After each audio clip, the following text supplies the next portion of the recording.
will feel my wrath.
And scene, as they say, right? As they say on the stage. Welcome back. We're live from the studio again, and for the second act of our show today about the Bungie audio team, we're going to have a live panel discussion about voice acting. And this is live? This is live. Oh, this is live. So we have a rated T for teen game, so let's all sort of compose ourselves. Allow me to introduce you to our special guests, the people who've joined us for the panel. Let's see, mirror image from left to right. We're going to start over here with C. Paul Johnson, who is Bungie's audio director. Welcome to the stream. Hello. Good to have you. Give a shout out to our audience and tell them, what does it mean to be a Bungie audio director? What's your lifestyle? What do you do? Hey, everybody. Well, my job is to be creatively responsible for all of the sound that's in the game. So, and the basics of my job is to play the game a lot, understand the story, understand what the audio needs are for our game, and make sure that our team is creating the best stuff we can for the game that we're making. Yep. So I just had somebody in our chat ask you to revert to the original weapon balance. Is that what you do at Bungie? No, that's the sounds have not changed. The sounds have not changed. They've only gotten better. Audio balance in the games. Yeah. If you're going to ask us questions, think about the things that you hear in the game. Yeah. These are our subject matter experts, and we hope to answer some of those questions. We do have Cosmo, who is surveying the chat window, and I'm hoping that he's going to give us some really juicy topics of conversation so that we can include you in this dialogue. Introducing our next panel discusser, we have Morla Gorondona. Yes. The voice I like it when you say it with the R too. Morla Gorondona. That's fun. If I see a double R, I have to roll on that. Morla is obviously the voice of Eris Morn. It's a true story. And in the pre-show, there was somebody asking questions in our chat window here. What is your favorite line of dialogue from the game? That's a good question. I think a fan favorite is definitely fingertips on the surface of my mind. Thank you for your input. Yeah, right, exactly. Yeah. But me, I love the 1 little, 2 little, 3 little hive. You've killed so many, now none are alive. Fantastic. Which I wrote that line. That's a good line. Audio director and writer. That's right. Right. It was live. We did that one live. It was fun. Yeah. We just kind of settled it in very nicely. Yeah. Wonderful. Yeah. Thank you for joining us. Hey, thanks for having me here. And then moving along, we have Kirsten Potter. Hello. Who is the voice of Mara Sov, Queen of the Arif, Queen of the Awoken. Queen of the Universe. Queen of the Universe. You want to just expand it a little. Yeah, we've had a field promotion right here on the show. Just, internally. We need to write that. That's right. Get on that. That's right. What would you say is your favorite line of dialogue from your character in the game? It's got to be Mara Sov bows to no one. Because, that's awesome. It is. It is. Very indicative of the character, too. Yes. Yes, absolutely. She's formidable, I think. And then last, but certainly not least, we have CJ Cowan. Oh, I'm the least. No, certainly not. In fact, you are the creative story lead. correct? That is correct. Brand new title for you. It is a fairly new title. Congratulations. Yeah. Thank you. Another field promotion to announce right here. Apparently, it's not Queen of the Universe, but I guess it'll do. It'll have to do. Yeah, we King, don't really King have of Story. King of Story, Minister of Fiction. Okay, I'm good with that. Minister of Fiction. We don't have dominion over the entire universe yet at Bungie. Still working on world domination. So Right. creative lead of story will have to do for now. But give us a sense of what that means in terms of your day-to-day. Well, the story team is actually a pretty new org. We're just over a year in for this group of people that have become known as the story team, where we've been hiring a bunch of people, bunch of writers and producers, and across the board. We're up to over 40 now, I think. And the story team's responsibility is, in a studio of 700, making sure we're all telling the same story instead of a bunch of different ones. You know, moving everything forward. So yeah, that's my role. Fantastic. So we're going to talk pretty exclusively, given our special guests, about voice acting today. And you know, a joke that I've always been fond of is, how many actors does it take to screw in a light bulb? And the answer is 100. 1 to screw in the light bulb, and then 99 to stand off in the wings and say, I could have done that so much better if only I'd been cast. Yeah, there's that. Yes. I could have told that better. You could have told that joke. Wow, So it starts meta. now. So meta. All right. But you have been cast, No. and you do own these characters, and there are many people in our community who play the game who respond so deeply to your voice. You know, you add such a human element to our game. How did you come to own these roles? How did you come to get cast in Destiny? Oh gosh, it was well, cast in Destiny was actually it's an interesting story. I started out helping create the vocal identity of the Hive. So I started out working in sound design and just coming up with those screeches and those sounds of the Hive. And I figured that was it for me. I was like, wow, I get to be a part of Destiny, and that's cool. Done. And later, I was approached for Eris, and the story I was told is that they wanted, or Destiny wanted, Bungie wanted someone who had an intimate relationship with a Hive. So it made sense to come to me about it, and it was through I auditioned just like everyone else auditions, and Eris was born from that. See, Paul, what's that casting process like for you from your side? Well, from our side, you know, the story guys come up with characters descriptions, and we send out a casting call through, you know, the agencies that we use, get back options, and then see who's got the experience and also the voice print that we think is appropriate. And with Eris, we'd actually gone through a whole casting call, and we didn't, for some reason, think of that thing at first, and it just wasn't working for us. And they were like, you know, maybe there's this poetic thing where the sound of the Hive is also the Hive's bane, which is the name of Eris, right? Yeah. And it just landed really solidly. It was super awesome. So in any one encounter in the game, if Eris is talking to us over comm channels and we're fighting the Hive, I can hear your voice. I can hear you in the sounds of the thrall that are attacking. I can hear you in the sounds of the rounds that the boomers are launching that are flying right past my ear. I mean, how many different like sound effects do you contribute to in that encounter? Oh, I don't know. Like most of them. Like the Hive influenced weapons, the screamy sounds in the tails came out of Morla's sound design session. The boomer projectiles as they fly by, all of the sort of atmospheric back ends of the sounds have elements from her session in it. All of the Hive Wizard dialogue as they scream at you and when they die and scream their death, right? All of that, it's all Eris. Including Omnigul, right? Armora. What's that? Omnigul too, right? Yes, she played Omnigul as well at the same time, right? Has that been difficult to deal with, like a multiple personality disorder? I'm in therapy, but we're working through it. And you also did the sound effects for the gunfire of the Suros regime. That's right. Which is an exotic auto rifle. Right. Now I'm getting She's also the sound of the Death Singer's song in Taken King. That's right. When you're at not Crota, Crota's tomb, and there's the four singers. Like that was the sound of Eris as well. Quite a range. Yeah. Quite a range. And then on to you, Your Highness. I just play one thing. Like, that's all I do, just one. But you're the queen of the universe. That's right. I guess, but like, I'm not a bomb or anything. You said it. You said it. You got to own up to it. All right, all right. So how did you come to work with these gentlemen at Bungie? It wasn't exactly an accident, but it was unexpected. I had just moved up to Seattle from Los Angeles. I got brought in to audition for a voice thing, which I'd done a lot in LA. I was 7.5 months pregnant. So I assumed it was just voice. Yeah.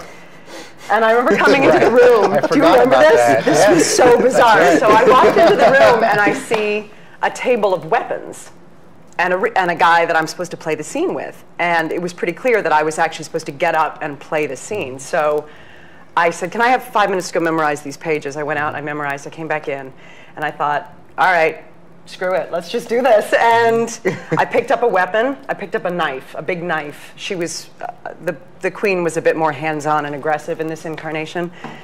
And I grabbed the guy by, I think, the hair and brought him into me and put the knife up to his throat and did all my sassy pirate queen lines. And I went to sort of take him out. I brought him a little closer to take him out with the knife. I mean, for, you know, pretend.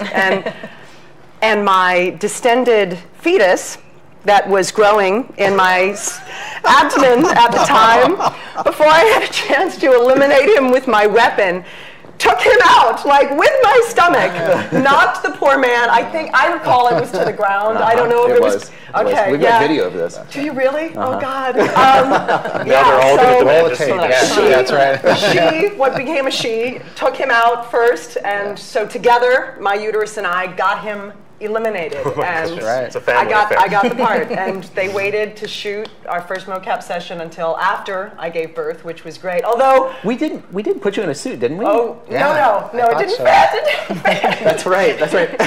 But we were going to shoot the week I was due, because everybody was in a hurry to get started. And the problem was, if the extra movement would possibly induce labor. But my husband is a first responder here in downtown Bellevue, and we figured, well, if you call 911, at least the dad will make it for the birth. Oh my gosh, that's great. Yeah, it was a little crazy. That was crazy. So that's how I got the part. So aside from not being pregnant, Yes. how has your approach to the Queen's character changed over time?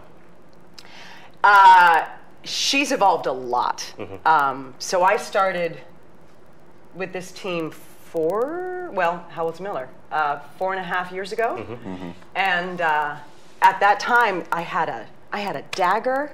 I think I had another weapon. I had lots of weapons. You did. I was fighting people physically. I loved it. I mean, it was really angry, sassy, tempestuous pirate woman. And the powers that be analyzed and reanalyzed and decided this was not where this game was going. And there was a big break, and then after a long gap, we came back in, and we're sitting around a table, and it was a bunch of, really, I was very intimidated, a bunch of people I didn't recognize, and this is the new story. And she's feminine, she's removed, she's soft, I think was one of the words I was given. I've never been told to be soft, particularly before. She's light, she's vulnerable, delicate, and I thought, wow, you've got the wrong gal. And I told the table, I said, look, I can recommend a handful of actresses in Seattle and LA that I've worked with who are outstanding, who could do soft and delicate for you a lot better than I could. I can give you their names and numbers, but it's not what I do. Vulnerable, yes, but not this. It just seems so breakable. Yeah. And I'd have to act really hard to seem that breakable. Yeah. It's hard to picture the Queen as an ingenue. Well, that was it exactly. It's like, I've played my Perdidas and I've done my Juliets and I loved them, but I'm heavier now. You bow to no one. Well, we hadn't gotten there yet. So we took a break, and I thought, I just talked myself out of the coolest gig I've ever had. And we came back after a break, and I was not fired. And they said that the Queen is having a journey. And this is the beginning, and don't show all your cards at the first, in the first round. And that made so much sense. Got big plans for you.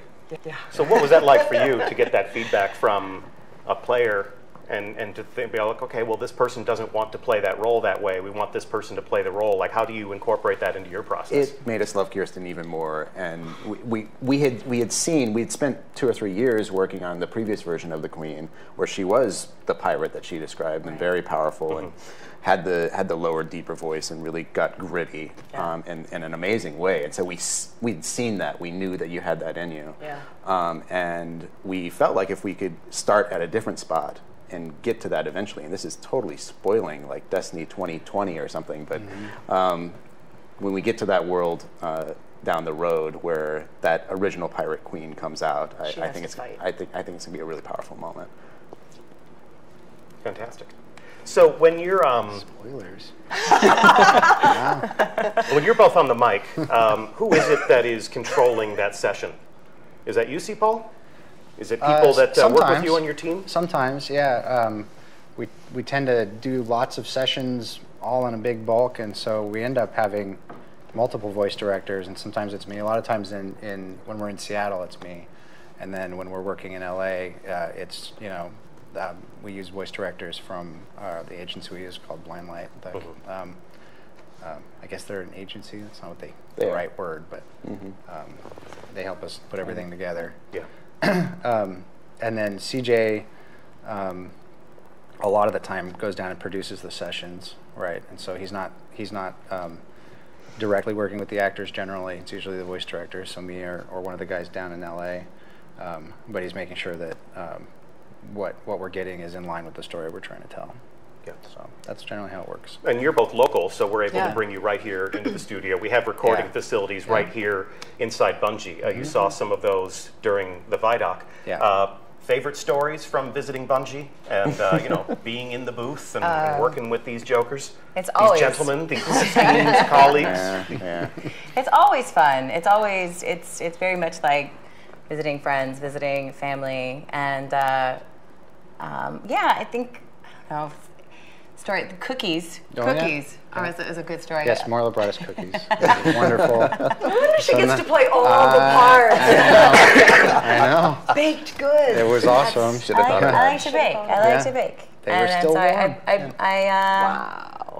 I made a bunch of batches and brought them in. Yeah. It was a later session, so the cookies went straight from the oven to Bungie. Yeah. Did you run any red lights so that they'd be still warm? Heck yeah! Heck yeah! I got pulled over, but I was like, I'm going to Bungie. It's okay. I'm like, all right, it's no problem. Are those cookies still warm? Follow me! Not for long. Yeah. The unfortunate thing is with 700 people in the studio, you spend all that time baking cookies and they're gone. Like that. Yeah. As soon as they left the booth. I still get people like, I haven't had any cookies yet. When are they coming back? Like, wow. Yeah. You guys are into cookies. Yeah. Right. Yeah. Right. Did you bring us any cookies? You wouldn't want my cookies. I guarantee. All right. I'll bring you some scotch. I can do that, but cookies, Scotch, okay. right? Okay, now we're Now I've talking. said it out loud. I don't have a favorite moment in a session though, because like both Morla and Kirsten, they come in and they just become that character, and it's like this awesome performance to watch, right? And like, for me, it's the most fun we get to have. That and recording orchestral music, right? Those are the best times working in game audio. So. Well, like you said before, you play a lot of the game. Yeah. So, being a fan of our own product is a huge luxury that we have here at Bungie. Yeah. So when a character steps out of the game that we love to play, and there they are on the other side of the glass, and you've got your fingers on the on the slides and all that stuff, it's got to be a lot of fun. Yeah. I just find it a much more welcoming environment that I'm used to. I was telling I think a theater director the other day that you go into a Bungie session, it's like, wow, that was great. That was like, you really got that line, and you just feel so validated and so much cared for. And then you go to your theater rehearsal, it's like, can you just do that again? Just like, I don't know, different. It's like, okay. Wow, we should be harder on them. No, it's like, theater's its own beast, and that's great. But it's nice to get a little validation. Yeah, it's good. And you mentioned before that you've done a lot of the motion capture for the character of Mara Sov. Yeah. So not just the voice, but you also contribute to the way she carries herself, the way she moves, the way she occupies the space. Talk to us a little bit about that. Like, how is Yeah. that different than being on a stage or being in a booth? It's a little bit of both, right? It is. Actually, theater is a pretty close tie-in for that kind of work, especially in the round, because when we would record, there'd be, I think, a dozen cameras siphoned around the room, so you're sort of playing to everywhere. It's so much fun. Okay. And you really get to use your imagination, because you'll see the piece of artwork about what this amazing throne room, whatever, looks like.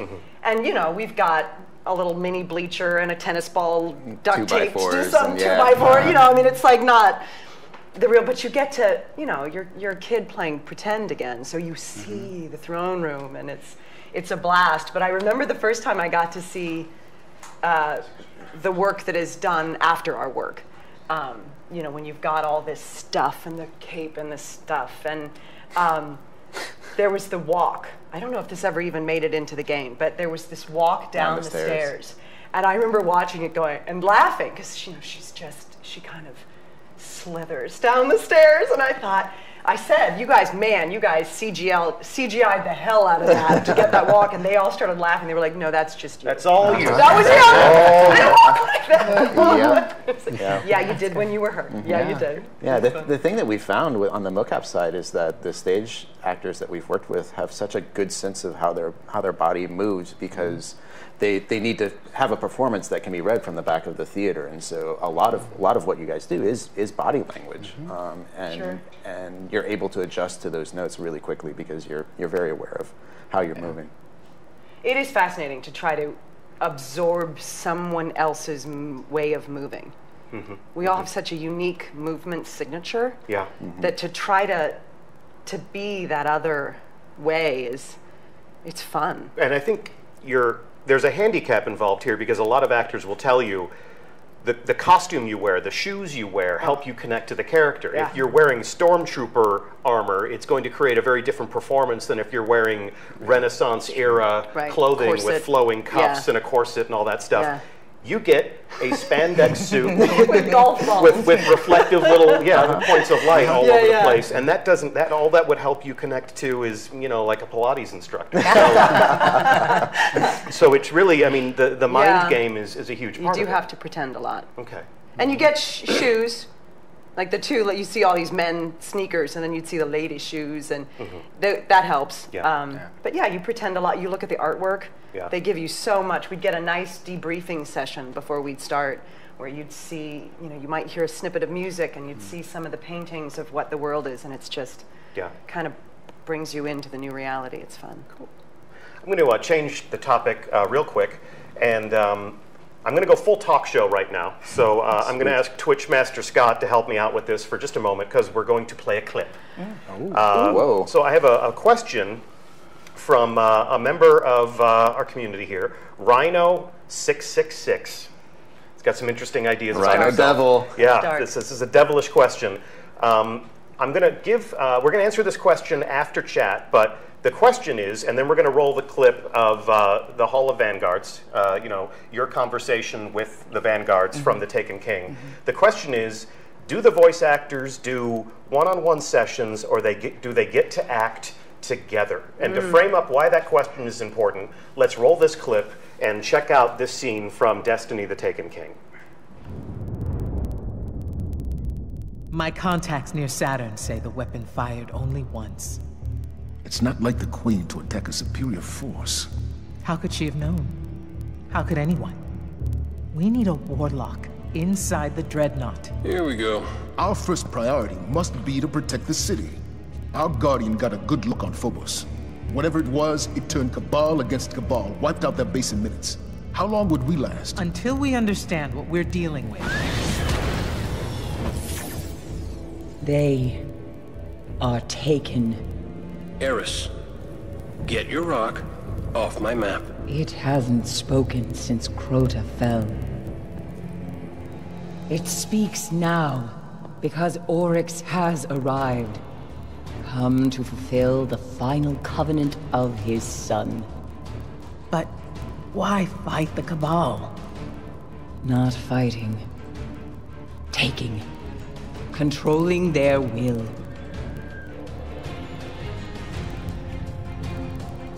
So we focus on his army. Kill these Taken until he's all that's left. Whatever you kill, Oryx will replace. The Dreadnought, then. How do we get past that weapon? Without ending up like the Awoken. I gotta go, see about a ship. Cade, our discussion is not yet concluded. Oh, I know. That's why I'm leaving.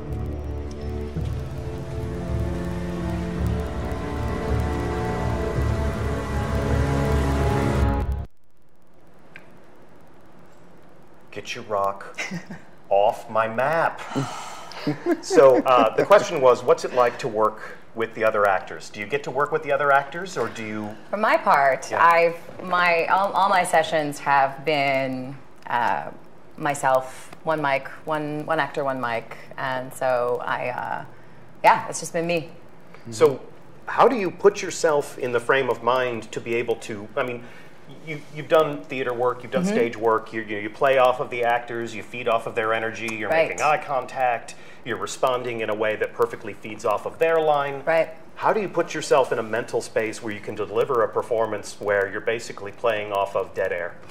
Yeah, it's having that background of working in theater, making that switch to VO and kind of working in a vacuum is it's been a transition, but it's a skill. It's a skill that you learn, and doing it quickly, and like seeing the script for the first time in session. Oftentimes that's the case, and just making really big choices and trusting that the direction that's given ahead of time is going to inform the line, and that, and trusting myself as an actor that I'm going to be able to deliver it, and then trusting that if it's not what they want, that they'll let me know. Okay. And we try to help, like we, when it's a response, we'll feed the line ahead of time, so she's not responding to dead air, she's responding to my version of get your map off. Get your rock off that map, which is amazing. version. Yeah. Do you throw your heart into it? Or I try, but they're still making fun of me. Sequel does a great Nathan Fillion. Yeah, in the table reads, I played Cade, and it was amazing. Recast. Yeah, instantly. And then when we do have video, we generally will play it for them, right? And so that they can see how the scene plays out. And those are the two ways we try to help. But yeah.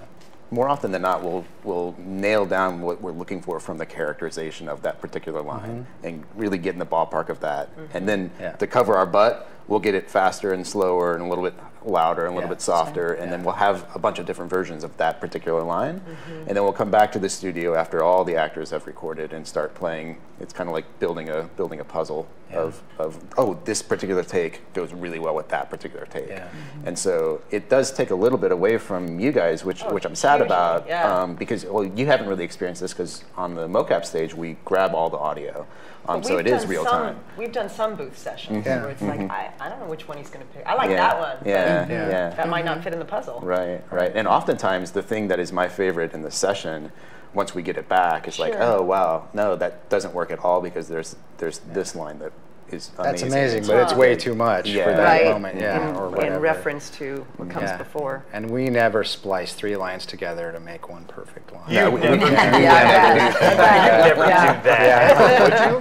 Well, that's why when giving the 3 options, it's and that's maybe something that people don't know, is that it's generally 3 versions of a line, and try to make them as dynamic and different as possible, so that there's something to pull from. So I'm going to pivot off of the dynamic notion. You talked a little bit during the Vidoc about the fact that we get dynamic dialogue from these characters. So if we approach Eris Morn in the tower, be it through the story arc in Crota's End, or The Dark Below, or during The Taken King, Eris is sort of aware of our progression through the story. Eris is aware of our evolution as a guardian. Yeah, not only Eris, every character in the game has that ability. We've built a pretty neat dialogue system that can digest where you are in the investment game, and where you are in the story, and what your class is, and what your race is, and what time it is, because there's the dynamic weather system, and those are all things that we can use to to do switches on the dialogue, right? So we'll do these big sessions with these guys and other people where, you know, here's 1,000 lines for you to read, one off, right? And we use that to fill out this whole world. So, you know, if you just beat the raid, you go back to Eris and she knows that. Yeah. Right? Which is awesome. So how do you protect your performance? You're given 1,000 line of dialogue. And it's more like it's supposed to be 500, but we always put too many in. Sure, exactly. Well, you know, it's like a sculpture. You start with a whole slab of marble, and then you whittle down to, you know, and that's something that I think, you know, we could do a better job of explaining to the community. People talk about cut content. I want to see the stuff that you're talking about. There's certain things that we will achieve that just don't end up being perfect for the product that we end up wanting to create. So you give yourself 100 lines, and if you whittle it down to 50, those are the best. Anybody who's ever edited an essay or anybody who's ever taken an eraser to a sketch understands the concept of iteration and sort of narrowing in on the best stuff. And that's really a lot of what we do here at Bungie. But for your part, you have to go in and you have to record all 1,000 lines of dialogue. You know, tell me what it was like when Crota died, or, you know, like, I'm aware that you're a badass and you got a shiny new gun, or what, I think I'm paraphrasing. Yeah, you think that's a heck of a Suros regime. Yeah. No more writing for Deej. That's the No, I got some good ideas for a video game. But how do you, I mean, I think if I was asked to record 1,000 lines of dialogue after a while, I'd just be like, yeah, you did good. Okay, yeah, you know, I mean, it's like, how do you guard your performance and how do you keep your energy up during that much voice acting? Well, it's exciting. You know, the lines are exciting, and the character is exciting, I believe in the game, and so it's just wanting to make sure that every line is important. I don't know where it's going to fall in the game, so I want to make sure that everything has the energy that it needs. I mean, it's part of the session. It's just making sure that you maintain energy, making sure that my voice is warmed up sufficiently, that I have everything that I need to assure the energy, and that I don't lose my voice at the end. It's important. So therefore, the energy has to. I mean, there's what's the alternative? Morla could do 2,000. 2,000, 3,000? Yeah. How long does a session like that last? They're 4-hour sessions. 4-hour sessions. 4-hour sessions. 15-minute break every hour. That kind of standard thing. Sometimes more when she brings cookies. Yeah. Exactly. Yeah. I mean, that's a lot of Eris Morn to take home with you. Yeah. At the end of the day. I don't even know if it's that much more talking than a normal session where you're doing 300 lines of mission dialogue, right? Because that ambient dialogue or dynamic dialogue, you don't go back and you don't do multiple takes of each one. You just cruise through it, right? Because we've got extra, so it's you don't have to keep the bad takes. You don't have to go back there, you know what I mean, to get that stuff. There's no bad takes. There are no, of course. Never. It doesn't feel like it's that long. It really, it doesn't. When I forget to hit like record, we don't have to go back. Right. It's my fault. But it goes so quickly. Yeah. Do what you love. You'll never work a day in your life. Right. And the way we do try to help is we start with the low energy lines, and then in the second, if it's divided into quarters, the second quarter is the stuff where you're loud, so you're warmed up, and you have to push, and then we go back to the stuff that's not as heavy, so that we're not, hey, it's 3 hours of talking, and then, hey, now it's time to scream for an hour, right? We try not to do that. So break it up a little bit. Yeah. So we're going to go back into talk show mode. Okay. It'll be your turn on the hot seat. Okay. Twitch Master Scott, if you could prepare but not roll yet, the highlight reel for the Queen. I'm going to actually ask a question from arguably one of your biggest fans. There is a member of our community. Her name is Air Bubbles Cosplay. I don't know if you've seen her rendition of Mara Sov. I've met this young lady at several conventions. She dresses up in full Queen of the Reef regalia. I have seen a photo of this. It is amazing. Yes, it is amazing. Yes. And she's in our chat right now. And on the other side of this clip, we're going to have you talk to Air Bubbles. I'm sure that's not her real name. Think? No. Okay. We all have assumed identities in our community for our own safety. We all tweet and chat from an undisclosed location. But, can I just comment on that? Because I I didn't recall meeting you prior to this morning, but I've communicated with you in various modes, and I had a very different image of what Deej looked like.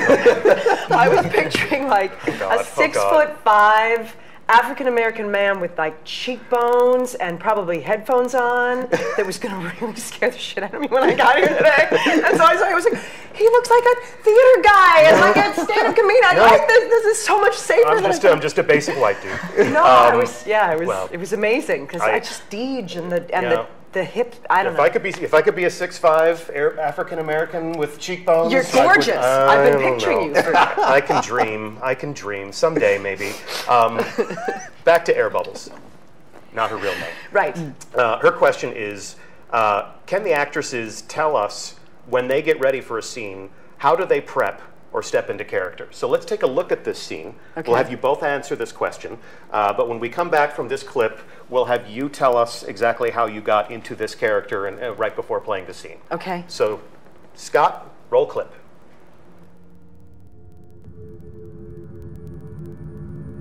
I remember everything about the day I was born. I still bear the scars.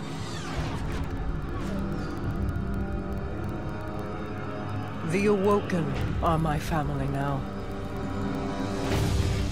And I am their queen.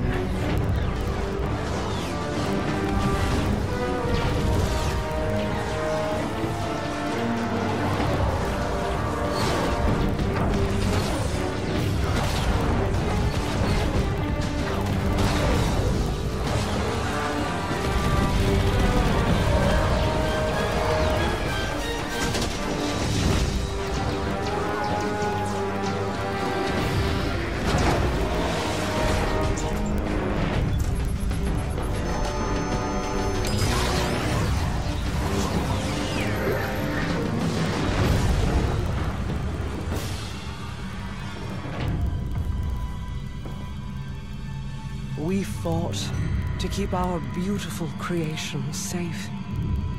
And now this beast has come, claiming to be king. Mara Sov bows to no one.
You and I know how this ends.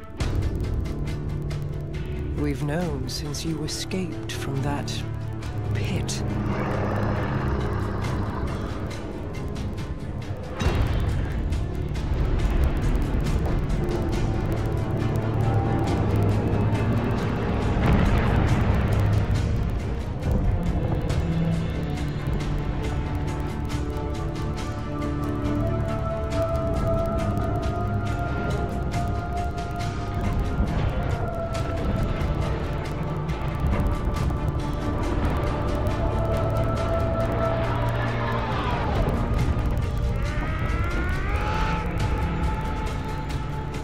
The Awoken have played their part.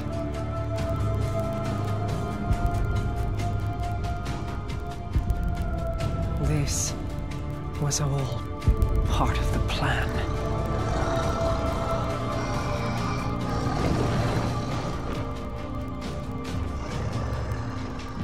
Guide them, my hidden friend. It is all up to you now.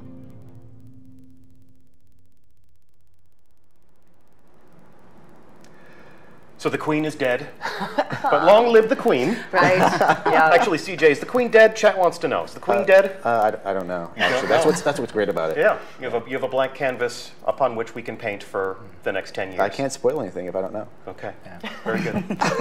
Back to Air Bubble's original question. That's a heavy scene. Yeah. Mara Sov going to war. Falling in battle. Whether or not she'll ever get back up is a question to be answered in a future release of Destiny. Yeah. But how do you prepare for something that heavy? How do you step into a mocap studio or a booth and deliver a performance with that much weight and gravity? That one was done in the booth. We had done a version of that scene in mocap that was very different. And with that one, you just get to, I mean, to me, the best acting, you don't do any acting. You don't do any acting. Just respond. Just take whatever's given to you and respond to it as you think she would. So I had a lot to respond to in both the booth take and in this take, or the booth take and the mocap take that didn't get used. And I don't know. I do a lot of living inside my own mind. Sure. And the story gets described to you, and you imagine it. And I don't know, the writing was beautiful. It makes it so much easier to work with good writing. I've done both, and I prefer good writing. And yeah, it's just, I mean, it's pretend. It's the best gig in the world, because what would you do?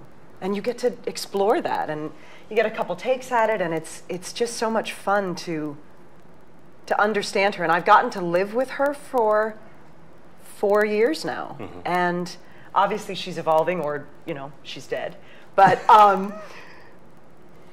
you get a sense of her. You grow with her, and it's exciting when she takes an unexpected turn. So prior to a session like that, what would you equip a voice artist with so that they have an understanding of what you need? Well, unfortunately, we usually come in with our lines pretty hot, so like the day before. Now we have a lot of discussions about what those, especially a line like the ones we're talking about here, that are so important, that are the start of the game and the cinematic beginning, right? And those lines are the hardest lines to really land on. And there's tons and tons of discussion. We do a lot of table reads internally with our bad acting, and then we walk into the booth with these two ladies are great examples where you put that line in front of them, and it's been in our heads for a few months, and we all kind of the writers and ourselves kind of have our own idea of what that line's going to sound like, and then the second you guys say it, it's so much better than anything that we had imagined. And then it gets better from there, because then we start riffing on it, we start talking about it, you guys have new ideas about it, and it just really elevates everything. It's always a pleasure to watch. Yeah. That's cool. That particular session, I remember we made sure that was all we were doing that session, so that there was plenty of time to get that right, because it mattered. So we weren't doing 500 lines of ambient dialogue right before or after that. Right? Yeah. We had plenty of time to do that. Pretty important scene. I mean, it's one of the first things that they'll see playing the game. It's going to set the mood and the tenor for the entire player experience over however many untold hundreds of hours. Yeah, and I remember. I mean, I'm pretty sure we were done in an hour, but we did finish that one. We got it done, but we made sure there was plenty of time to do it, and we try to give all the context that we possibly can in advance, so that these guys can be ready. Yeah. So Morla, what's your pre-show process? You're playing a very different type of character. What do you do to get into the right mindset before you can deliver Eris to the mic? Well, Eris was described to me, it was such a clear, originally, I had such a clear vision of her experiences, and one of the ideas that was given to me was that she, the idea of going down to the pit, going into this place where you really should be running away from. It actually reminded me of. I'm from New Orleans originally, and it reminded me of returning to New Orleans after Hurricane Katrina, and like going into this place that everyone is supposed to be running away from. And that just really, that idea stuck with me, and that took me to a place vocally that I actually am speaking in right now. Yeah, sure. And so before sessions, I allow myself to go there. I allow myself to experience and remember what that is, what that was like going down I-10, heading south on I-10. And I also have some music that I listen to. You know, I have my vocal warm-up that I do for sure. And then in addition to that, I have some music that I listen to.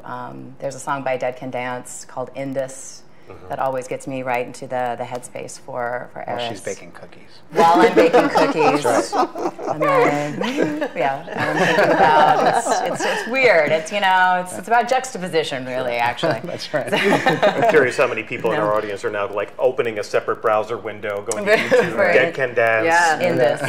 Yeah. Indus is spelled INDUS. keyword search go. Yeah.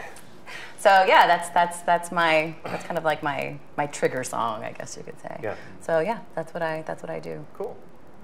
So I think one of the final questions that I'd like to pull from our audience is, you know, something that's interesting because we have so many people in our community who are always asking, how can I work at Bungie, or how can I make video games, or what should I study in college, or you know, and you know, somebody says, I want to make video games for a living. My next question is always, to do what? You know, Right. like, There's are a you lot good of at jobs. art? Are you good at math? Are you good at telling people what to do? Are you good at That's a job. Sure, yeah, absolutely. Are you good at reading tweets on the internet? There you go. As I read them all. I'm the best tweet reader. But we have a member of our audience, and their name is OO Happy OO. I'm assuming they just want happy, but they needed a unique name. This is why clans are so very, very valuable, because that clan. But I digress. Happy would like to know. I would like to ask what it takes to be a voice actor. We'll have you go first. Okay, I'll go first. All right. So again, it's the same kind of thing. A voice actor for what? Right. So do you want to work in commercials and narration, animation? I chose video games because I have a theater background, and for me, video games is everything that I love about theater without any of the things that I don't like about theater.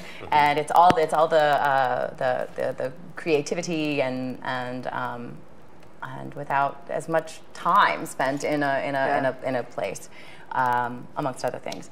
But for me, I have a formula for working in VO for video games, and it is attend conferences, like the Game Developers Conferences, specifically things with an audio track. So Game Developers Conference, Game SoundCon, AES.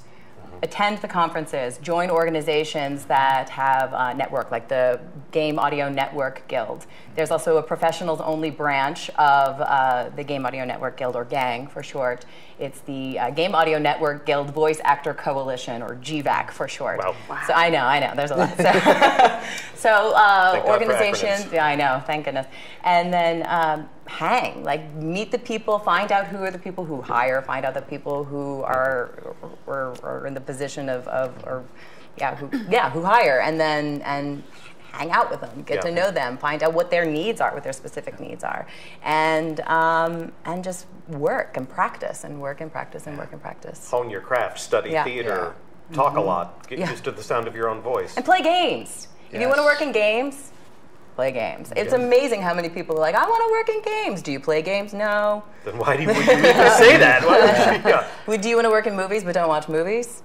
Like, no. You gotta play games. You gotta understand what the iconic characters are. You have to understand like just understand the arc of a game, the formulas of a game, so you can add that to your delivery, your line delivery. So that's my formula. That's my formula for games. Wow. So what's in your secret formula? What would you impart to eager young minds that want to be just like you? Oh, geez, don't. I think that's genius. I would go to your workshop. I have done none of that. I am a naturally obsessive person, but my obsession is not on any to my own surprise, it's in this career that spanned quite a while now. I'm a jack of many trades, and I feel like a master of none, which drives me nuts. But I can't get myself to pick one. I love theater.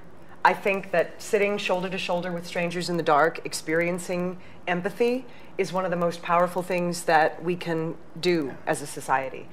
I love playing video game characters because I've been a polar bear and several militant women and queen of the frickin' universe, and it allows me to get into pots that I wouldn't otherwise have access to, and I love it because it makes me work harder and work different. I love audiobooks because I get to play all the parts and read sometimes really beautiful stories and sometimes really powerful stories. We did one on Katrina that was about the emergency response, and I got smarter because I did it. And because I have so many different legs on my stool, I'm pretty well balanced as an artist, but I'm not a master.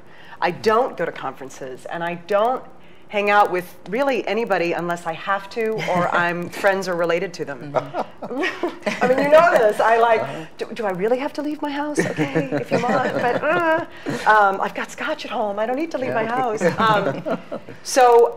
And I admire it because I do think that that is the best way to get yourself out there. I have got myself out there because I've worked with, I did a play with Liam O'Brien, and Liam got me to start doing video games. And I did a play with an amazing actor named Rob Dean, who got me to start doing audiobooks. And it's just really kind, talented people who get me out of my house. That sounds so pathetic. We all need a reason to get out of the house. And if it's doing voice work for video games, we thank you for doing so. I love it. Agreed. The final question I want to ask is arguably one of the most popular questions from chat today. Really? I've been fed this question by a couple of people now, but I'm going to quote actually James Sith. I hope I'm saying that right, James. The path to the dark side leads to nothing but suffering. I'll give you that note right now. But James Sith wants to know, this is exactly what you would expect a Sith Lord to ask, who voices Oryx? Pardon me. Well, it's one of our sound designers. Which one? Would prefer to remain anonymous. Not me. It wasn't me. Wasn't you? Wasn't me. But that was a member of the Bungie team. A member of the Bungie team. It's done internally. Stepped to the mic and got downright demonic. Yeah. Okay. Absolutely. And was there an urge to, were you thinking that was placeholder and then you kept the placeholder, or like how do you decide to land on that? Well, he's one of our sound designers and did a lot of the Taken and Hive sound design. So he didn't need help getting there, right? So he built it, put it straight into the game with it for us, and we just had to mix it, right? Does he sound like that all the time? No, it's surprising. He's a sweet guy, actually. Very quiet. Yeah. He's, if you didn't walk in on him in his room, you wouldn't run into him because he's kind of the I'm going to go in and make my sounds kind of guy. Yeah. So, but yeah, he did a great job, cool. I think. So that's cool. Yeah. Well, I think we're at the end of our show. This was a great conversation. Thank you so much for coming and visiting us in our space today. Thank you for having us. Once again, if you're watching at home, please thank Morla Gorondona, the voice of Eris Morn. Yay! Yay! Thanks. And Kirsten Potter, the voice of the Queen of the Universe. May she forever reign. May she? Or not. Right. Or CJ Cowan from Bungie. C. Paul Johnson from Bungie. And of course, I'm Deej from Bungie. It's my pleasure to host you today. We will have another show just like this one next week. Clan Resolute, calling you out, putting a price on your heads. We're going to be talking about clans, why it's cool to be in clans, why we built Destiny with clans in mind, and then we're going to go play the ultimate team sport in Destiny. We're going to play some Rift. So we're looking forward to that conversation, and as promised, we are upstairs working on new things for you to do and new things for you to play, and in one of these shows coming very soon, we'll talk about all of what is yet to come. So hang in there. Bear with us because there's some exciting things coming your way, and those will be conversations that we have in the near future. So thanks again to our friends from Twitch for making us a brand new partner. Any of you who subscribed today and became a Vanguard, you just helped the Bungie Foundation do the amazing things that Christine talked about at the top of the show. Thank you. So we appreciate that more than we'll ever be able to vocalize.